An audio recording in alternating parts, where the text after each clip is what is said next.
Venga. Hola amigos, pues qué mejor que tener a un grande del bodyboard a nivel canario, a nivel España y a nivel mundial. Él es Álvaro Padrón, un realejero de corazón que ¿cuándo nace Álvaro Padrón? O Alvarito. Bueno, nace allá por el 78. Ya. Y nada, bien. Pues nacimos en La Orotava y a partir de ahí, pues bueno, nos desplazamos un poco a Ralejo. Y ya en el Ralejo, ya haciendo los nidos en el Ralejo, ya pones tu huevo ahí, por así decirlo. Y nada, y ahí seguimos viviendo en el mismo municipio. Por allá por el 78, pero Álvaro Padrón, ¿en qué playa se recrea? ¿Cuándo empieza a motivarse un poco con esto del bodyboard o comenzaste por otro deporte?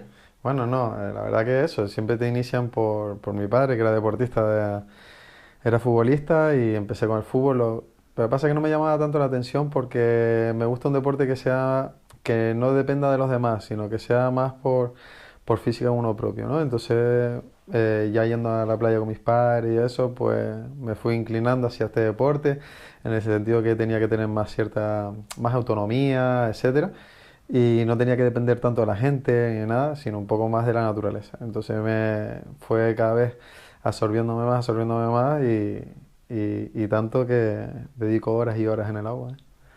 Porque bueno, ya no somos un pibito como solemos decir nosotros, sino ya tenemos pues una edad. Seguimos Ya. siendo jóvenes, Mm. pero bueno, ya no somos esos pibitos que veíamos en la playa o que Sí. veíamos ahora realmente y decimos, ya no No. somos tan jóvenes.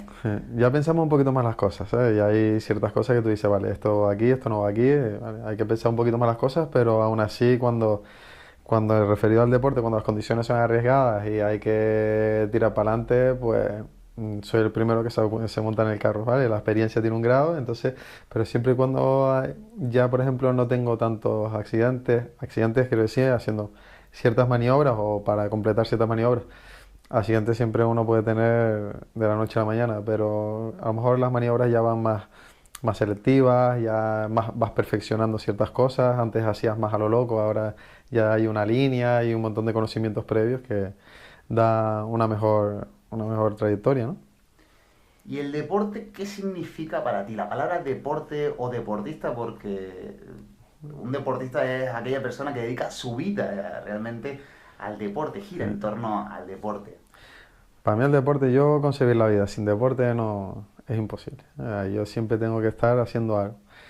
Hay muchas veces que sí, que ahora pues las condiciones que tengo ahora, pues que me ocupo mucho tiempo, que a lo mejor que me dedico menos a hacer deporte, pero siempre que tengo el mínimo tiempo, pues siempre intento hacerlo. Nos vamos al agua, ¿no? Al agua seguro, Desde luego que seguro. sí.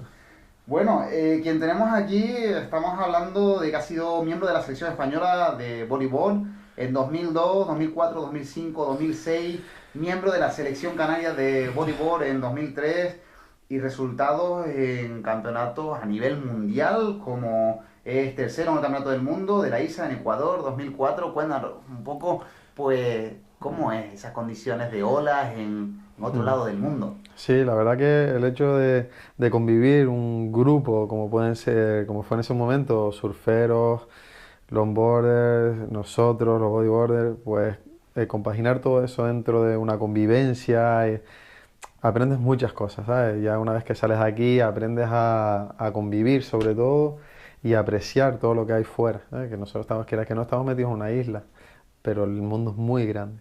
Y la verdad que me fue bastante bien, muy contento con los resultados. Fue por así decirlo, uno de los primeros buenos resultados que tenía. Y a partir de ahí ya empezó como que nunca me lo llegué a creer todo, ¿no? Y a partir de ahí como yo digo, oye, pues al igual si sigo haciendo, puedo seguir consiguiendo y puedo conseguir consiguiendo. Y al final fue así. Y cada vez fue más, cada vez más. Uno piensa que hasta ahí no creo que consiga otra y aparece otra cosa. Y aparece otra cosa. Entonces, pues mira, pues la verdad que el deporte me lo ha dado todo. Y seguimos evolucionando también porque estamos hablando que fueron otros campeonatos, campeonato de Europa en este caso, cuarto en campeonato de Europa, en Portugal 2005, cuarto en campeonato del mundo, Mm. de ISA también, California Sí. 2006. Después ya pasamos a jugar en casa y quedamos primero en el Campeonato del Mundo Eh, IVA Gran Canaria 2008. 2008. Ese fue, yo creo que fue el punto de inflexión. Ese fue el de que decir, vale, ya, estás aquí. Fue un campeonato muy difícil, me acuerdo que eran muchas rondas, fue un total de como unas 11 rondas. Entré desde la primera y para llegar al nivel donde estaban ya los profesionales esperando, por así decirlo, tenía que pasar 7 o 8 rondas. Entonces cuando llegas ahí y fue un campeonato, pero por así decirlo, perfecto, no se puede hacer mejor. Entré en la primera, desde la primera hasta la final, hasta la última, todas las rondas primero. Y nada, fue un campeonato, por así decirlo, que no te lo puedes imaginar. Desde que empiezas hasta que acaba con la misma licra. ¿Vale? Entras con una licra, sales, pasas a la siguiente ronda, siguiente licra, y ahí está la licra colgadita en mi casa y bueno, y contento por ser el primer canario en ganar una prueba mundial. Licra que creo que fue el color Amarillo, amarillo. amarillo, amarillo, Amarillo canarión. amarillo canario.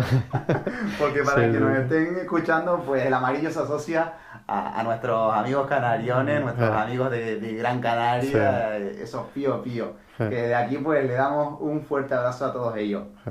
Pues bien, también estamos hablando de que fue galardonado en la reciente Gala del Deporte por nuestro municipio, Los La Realejos. verdad. ¿Y qué significó eso para ti? Porque Nada, el tema de bodyboard o coger olas sí, con buggy o ser buguero, nuestros inicios, pues no era fomentado como como está haciendo deporte. ahora, ¿no? Es como, bueno, el chico es que está tirado en la playa. Y estamos hablando Exactamente, de cosas sí. distintas, ¿no? Sí, sí, exactamente. Cuando alguien ve, por ejemplo, me acuerdo que cuando yo empecé, veía a la gente cogiendo olas, la gente decía que, bueno, está perdiendo el tiempo en vez de estar estudiando, en vez de estar trabajando, etcétera, etcétera. No se concebía el bodyboard como un deporte. Gracias a Dios, los tiempos han cambiado, ha evolucionado y ya se considera como un deporte que puedes vivir de ello. Es difícil, ¿vale? Pero puedes vivir. Aquí en Canarias es muy difícil, ¿vale? Pero ya el hecho de recibir ese galardón después de tantos años de sacrificio y de lucha, se podría decir, pero realmente no es lucha, porque tú al final y al cabo estás disfrutando de lo que estás viviendo. Y conociendo un montón de gente, etcétera, un montón de experiencias, un montón de olas, sitios, olas, culturas, etcétera. Pues, pues nada, recibir eso, pues mira, pues un poco meritorio, ¿no? Por todo lo que hay detrás y todo el sacrificio que hay detrás. Y nada, muy contento.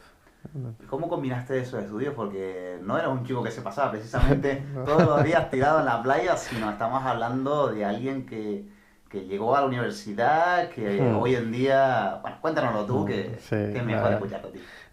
llegué, terminé mis estudios, CO, hice en aquel momento la selectividad, ahora es EBAU. Y nada, me fui a la universidad y estudié lo que más relacionado a la historia, bueno, la geografía e historia que estaba más relacionado con el deporte. El hecho de tú coger olas, pues tienes que compaginarlo con condiciones atmosféricas, el tiempo, etcétera, etcétera, condiciones del mar. Entonces era una carrera que estaba vinculada con mi deporte. Entonces, pues a partir de ahí, pues empecé a estudiar eso y ya cuando entras y ya te vas estudiando algo que te gusta, ya la cosa cambia, ¿no? Das ese puntito de madurez que no tenía en el instituto ni en el colegio y a partir de ahí, pues empecé a caminar. Sí que tardé mucho más de lo que me esperaba porque muchas veces, pues nos íbamos con la selección, había campeonatos y siempre tenía la suerte que me cuadraba en época de examen. Entonces, como era deportista de élite, pues la universidad tenía la obligación de un poco de desplazarme, bueno, aplazarme los exámenes para otras convocatorias, ¿no? Fechas que me viniesen mejor. Pero aún así, imagínate, vienes de 2 semanas o 3 semanas estás en California, 2, 3 semanas estás en Ecuador, 2, 3 semanas estás en Sudáfrica y ponerte a estudiar, la verdad que pocas ganas había, ¿no? Entonces Imagino. tardé un poquito más de lo normal, pero mira, al final yo sabía que de esto no iba a vivir y que tenía que buscar alguna alternativa para tener un trabajo estable el día de mañana. Día de mañana porque el día de mañana llegó. Digo, Hoy, si no me equivoco, eres padre. sí. Estamos hablando de que son palabras mayores. Hmm. Aprovecho también la pregunta para preguntarte qué significa ser padre deportista extremo, porque esto al fin y al Sí. cabo es un deporte extremo que ya hablaremos más adelante en esta entrevista de puntos álgidos dentro del deporte para Álvaro Padrón. Ujú.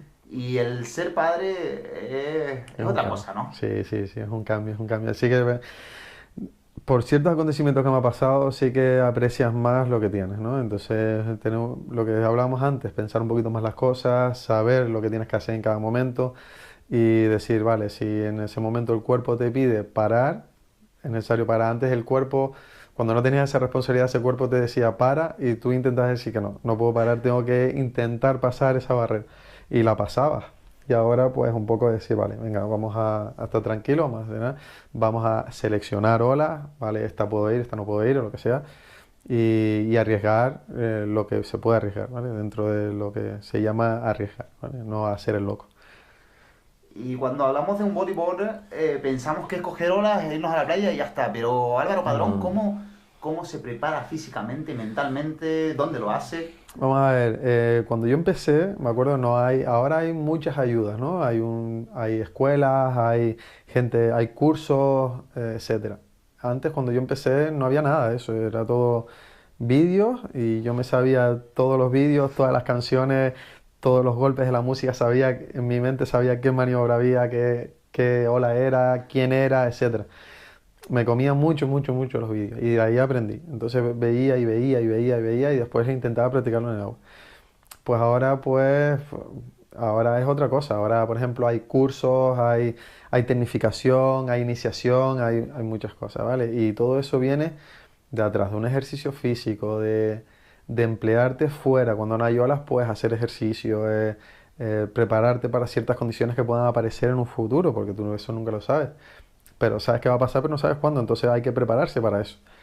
Y nada, y siempre hacer deporte y tener, por ejemplo, yo en mi caso tengo la suerte de contar con un profesional de todo esto que es Víctor Martínez, que me trabajo con Nutriforma, y él, gracias a Dios, pues me prepara en vistas a eso. Cuando empieza la temporada, pues venga, empezamos a trabajar eso.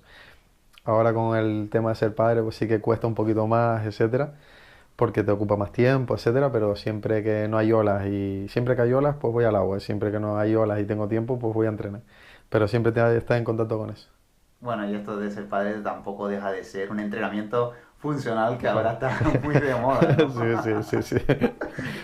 ¿Qué ocurrió en ese 2016, fatídico 2016 o no? Sí, bueno, el año empezó raro, ¿vale? El año empezó raro porque no me sentía, no me sentía, sino sentía que se había acabado un ciclo. Yo llevaba con una marca 20 años y notaba que no sé, que algo me decía que tenía que cambiar de aire, ¿vale? Se acababa el ciclo, tenía que aceptarlo, me dolió bastante el dejar una marca y nada, pues me fui a ese campeonato sin marca, ¿vale? Tenía, su, tenía los buggies hechos con mi forma, con mi prototipo, mi nombre, etcétera, pero no estaba por esa marca. Entonces ya como que ya entraba con un pie raro, ¿no? Dentro de la competición. Pues cuando nos acercamos allá a Lanzarote, las condiciones del mar eran bastante fuertes, recuerdo. El día anterior y el día de la competición, el primer día, pues se hace el check-in de todos los competidores y nos reúnen. Y se ven, eran las 9 de la mañana, 9 menos cuarto, por ahí, me acuerdo perfectamente. Entonces decidieron, pues, la marea estaba bastante baja y que con fuerza hay que tener mucho cuidado porque el fondo está ahí mismo. Entonces, pues nada, pues no decidieron que había que empezar la competición porque al día siguiente no habían olas. En ese momento yo miré, me acuerdo perfectamente que miré al director técnico de la competición y le dije, controlo el tema por todos mis estudios, etcétera, y mañana va a estar igual, ¿sabes? No hay que correr tanto. Y ellos se apresuraron bastante. Bueno, en todo esto pues me tocó la primera manga, del campeonato. El primero en entrar al agua era yo, junto con otros 3 participantes, me acuerdo. Y nada, me preparé y lo que no quería era entrar en la primera, porque siempre me gusta ver cómo van evolucionando los demás para ver qué puedo hacer y qué no puedo hacer, ¿no? Entonces, nada, nos acercamos al juez de jueces, ¿no?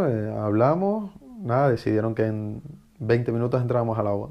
Nada, fui rápido a donde me estaba quedando, ¿no? A la casa, cogí mis cosas y me fui hacia la playa, me vestí, mirando siempre las condiciones del mar, etcétera.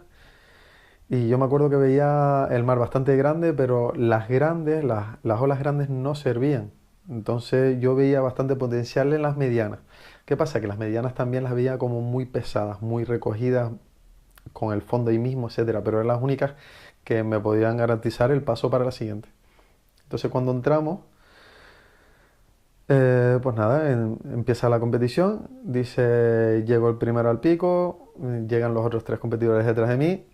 Y no se me ocurre la brillante idea que dicen 5, 4, 3, 2, 1, empezamos la competición, empieza el campeonato en global, campeonato Quemado Class 2016, y no se me ocurre la brillante idea sino irme hacia adentro, hacia el interior, mientras los otros tres competidores se quedaron fuera porque venía bastante grande. Entonces me voy hacia adentro, jugándome en el sentido de que si entraba una serie muy grande, pues corría peligro de estar enterrado y volver a entrar y perder un montón de tiempo. Lo que hablamos de dentro es nos metemos mucho más donde Sí, comienza a romper la ola, donde es claro, más agresiva la donde ola, es ¿no? más agresiva. Entonces decido entrar y aparece la ola. Y me acuerdo perfectamente que la vi y dije, vale, es esta. Entonces empecé a remar, empecé a remar, empecé a remar. La vi muy perfecta. Bajé, entré dentro del tubo, que se le llama, y empecé a correr y yo veía perfectamente la salida. Es que parece que lo estoy viendo ahora mismo, ¿no? La luz al final del túnel. Sí. Entonces la ola sopló, ¿no? Que se le llama, ¿no?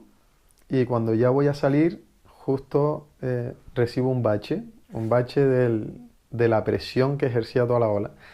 Un bache y ese bache me tira. Y no me tira, lo que hace es subirme y cuando la ola va a caer, me lanza contra el agua. Entonces yo notaba, me acuerdo perfectamente que notaba que estaba haciendo como si fuese una caída libre, ¿vale? Y cuando vas cayendo, cayendo, cayendo, y yo pensé, bueno, ahora voy, toco agua y eso. Pero no toqué agua, fue directamente contra el suelo. Contra ese fondo que Sí. no es arena, sino, si no me equivoco, Es arrecife. es arrecife. Entonces golpeé muy fuerte con el lateral de la cadera. Recibí muy fuerte el golpe y una vez que recibí el golpe, seguí pam, pam, golpeando por todo el fondo hasta que casi no había agua. Entonces lo único que pude coger es el buggy, abrazarlo y quedarme flotando. En esto veía, ¿sabes? En esto yo era consciente de todo lo que estaba pasando, pero las piernas no las podía mover. Estaba totalmente inutilizada las piernas, ¿vale? Mis piernas no podía apoyarme. Y todo esto con un maretón, porque Sí, precisamente el quemado class se hace cuando están las condiciones muy potentes de mar, sí. ¿no? Estaba en condiciones muy potentes y muy, muy, muy perfectas. Entonces, pues nada, me abracé al buggy y la corriente pues un poco te lleva hacia la parte baja y era chocando, chocando, chocando, pero voy a repetir, fue algo que me llamó mucho la atención porque las piernas no las sentía. Entonces recibí y me llevó hasta lo que se le llama el muelle, ¿no? Entonces oí al speaker diciéndome, Álvaro, levanta la mano si está bien. Es que no tenía fuerza en ese momento para levantar la mano. Y después con el tiempo me dijeron que en ese momento que yo estaba así flotando, pensaban que yo había fallecido, que yo estaba muerto porque si recordamos un poquito más atrás, pues sí que había muerto un chico en esa ola, un golpe directamente en la cabeza. Yo siempre he pensado que si ese golpe en vez de dármelo en la cadera me lo di en la cabeza, no estaría aquí ahora mismo. Entonces yo siempre pienso que si no fue mi momento fue porque tenía que vivir más cosas. El sueño se iba a acabar, ¿sabes? Y no me lo creí, ¿eh? Entonces me sacaron, el dolor era insoportable. Nada, me subieron con la moto, no recuerdo nada, lo único que veía como que la gente me estaba ayudando, pero no sabía lo que estaba pasando porque no podía levantar la cabeza. Entonces cuando me hicieron las pruebas en el hospital me vieron como un desplazamiento total de la cadera, o sea que la cadera estaba totalmente virada, que era el dolor, toda la pelvis fracturada, así estallada como si cuando estallas un cristal que se quebraja todo. Sí, uno de los anillos de la pelvis partido y el coxis partido. Pues llegaron a ponerme todo bien y estuve bien, estuve a mediados de diciembre. O sea, bien, en el sentido que ya me podía tirar, podía entrar al agua y al día siguiente podía volver a entrar al agua y al día siguiente podía entrar al agua. ¿Vale? Es una pregunta un poco quizás a lo mejor absurda o no, pero ¿qué pasa por la mente de Álvaro Padrón cuando te ves agarrado de tu buggy sin sentir las piernas? ¿Tiras la toalla en algún momento o dices, no, de aquí no voy a tirar la toalla Nada, y mi mentalidad es deportista sí. y no Nada, voy a creer un poco en, bueno, lo veo muy complicado como médico en sí, o lo que te decían, o lo que trasladan los médicos traumatólogos y demás? Sí. ¿Qué pasa por la cabeza? Nada. Aquí, si algo me ha enseñado la vida es que no está bien, no te puedes rendir. El accidente siempre está ahí. Pasa que uno no sabe cuándo te va a llegar. Siempre esperas que no te llegue. Pero quien el riesgo siempre está ahí, entonces te puede tocar. Y me tocó. Estamos dentro de esa tómbola, Sí. están los Y- numeritos y bueno, Sí, esperemos que no salgan, ¿no? te tocó, me tocó en su momento y logré salir bien de todo esto y se quedó ahí. Costó, la verdad que costó mucho, tío. Costó mucho. Costó Pero mucho, pero efectivamente, ahí vamos con el Pedro y volvemos a sacar esa sonrisa que caracteriza a Álvaro Padrón. Porque no te quedaste con unas muletas, no te quedaste con una silla de ruedas, no te quedaste en una cama, no. pudiste escoger a tu hijo, puedes escoger a tu hijo, estás súper fuerte ahora. ¿Qué ocurría en 2017? Esa espinita que tenías clavada, Pues 2017, el campeonato de quemado glass este que estábamos hablando, es un campeonato, yo lo llamo como el mejor campeonato de Canarias, ¿vale? También tenemos el frontón, tenemos otros campeonatos, pero es que el frontón te puede cuadrar viento, te puede cuadrar otras condiciones, mareas, etcétera, pero el campeonato del quemado se hace con unas condiciones muy perfectas, ¿no? Lo único que varía en esa perfección es el tamaño, ¿vale? Pero de resto, las condiciones, el viento, etcétera, y la dirección del mar tiene que ser perfecto, porque si no es que la ola no sale. En 2017 nada, me empecé a recuperar, estaba bastante cómodo dentro del agua, me veía más fuerte que antes, ¿vale? Yo creo que porque lo cogí con más ganas. Me veía más fuerte bueno, y quería... Y sale el listado, ¿no? Sale el listado del campeonato y me veo dentro del listado. Entonces le digo, bueno, pues mm, voy al trabajo y le digo, mira, hay esto, le planteo... porque disculpa que te interrumpa, cuando hablas de listado es que no va cualquiera, dice yo No, no, quiero no. a competir en el quemado class. No. Son invitados, ¿no? El campeonato del quemado glass es una lista de invitados. Decir que bueno, que el campeonato de los canarios por excelencia tienen mucho nivel, ¿no? Hay muchísimo nivel aquí, que hay muchos canarios haciendo el tour y que están dentro del top 16 mundial. Llego allá a la competición, se hace el check-in, se hace otra vez antes de hacer el check-in, ¿no? La marea está demasiado baja y se espera que la marea llene un poco, ¿no? Llene y se espera, y ya las motos, dos motos dentro del agua ya, sin empezar la competición ya había dos motos, la ambulancia allí por fuera, estaba todo. Va a empezar la competición, hacen el check-in y hacen el reparto de mangas. Y me toca otra vez la primera manga del campeonato. Y yo dije, venga, otra vez la primera manga. Y yo, venga, parecía como que ¿sabes? Eran obstáculos que tenías que ir superando. Nada, me toca la primera manga y nervioso, muy nervioso, ¿sabes? Ni en el mundial ni nada, ¿sabes? Nunca habíamos estado así. Sí, era algo pero sobrehumano, ¿sabes? Yo estaba con las gafas, de la tensión me salían las lágrimas, ¿sabes? Porque era volver a enfrentarme a eso, ¿sabes? Nada, y llegamos a la final. Entonces llega a la final y ya, imagínate, ya el hecho de llegar a la final después de lo que me había pasado, parecía como que me debía una, ¿no? Sí. Entonces cogí la ola y me dio un 9.35, fue. Hilando fino ya. Un 9.35 y todo el mundo, imagínate, pues fue una maniobra bastante compleja, ¿no? De difícil ejecución. Pues nada, hice un reverse aéreo y caí bien y me dejó salir un 9.35. Nunca se había visto esa maniobra en el campeonato. Y todo el mundo, imagínate, aquello parecía campo full, gritando gol. Entonces todo el mundo chillando, etcétera. Y ahí fue cuando yo dije, hostia, pues te puedo ganar. ¿Qué nos recomendarías a todos? ¿Qué dirías? Pues mira, me quedaría con esto, con... Vale, yo diría que siempre que amen una cosa, que la sigan practicando, ¿sabes? Que si tarde o temprano se tiene que acabar, que por lo menos se acabe haciendo lo que a ti te guste. Que luchen por lo que quieren y por lo que creen y que sigan para adelante, ¿sabes? Que esto es... En esta vida estamos aquí de paso y hay que aprovecharlo al máximo.